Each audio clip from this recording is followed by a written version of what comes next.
BR Ambedkar. జాతి మొత్తం అవమానాల పాలవుతుంది. గేదికి క్షవరం చేసేవాడు నేను దళితుడని నాకు క్షవరం చేయనన్నాడు. అంటే పశువు కంటే హీనుడిగా నన్ను చూశాడు. వదిలిపెట్టకూడదు. దళితుడిగా పుట్టడమే పాపమా? అంటరాని వాడినా, నా జాతి అంటరానిదా, ఎలా అవుతుందో చూస్తా అని దీక్ష పూనాడు.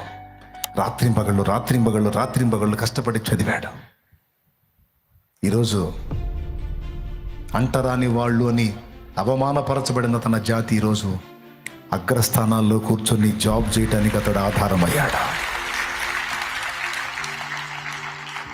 రాజ్యాంగ రచయితగా ఖ్యాతి గడించాడు.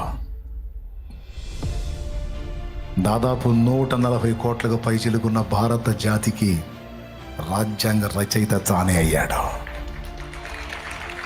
కర్ణాటక పోతే అంబేద్కర్ విగ్రహాలు కనపడుతున్నాయి, తమిళనాడు పోతే అంబేద్కర్ విగ్రహాలు కనపడుతుంది, కేరళ పోతే అంబేద్కర్ ఎక్కడ దేశం మొత్తం భారతదేశం ఎటు పోయినా ఇటు కనపడుతున్నాయి. ఎటు పోయినా బైబిల్కి వెలపట ఉన్న సంగతి గురించి, వ్యక్తి గురించి మీరు చెప్తారంటే, అవునండి, రాజ్యాంగ రచయిత, నా దేశాన్ని గౌరవిస్తున్నాను, దేశ నాయకగణాన్ని గౌరవిస్తున్నాను, రాజ్యాంగ రచయితను కూడా గౌరవిస్తాను.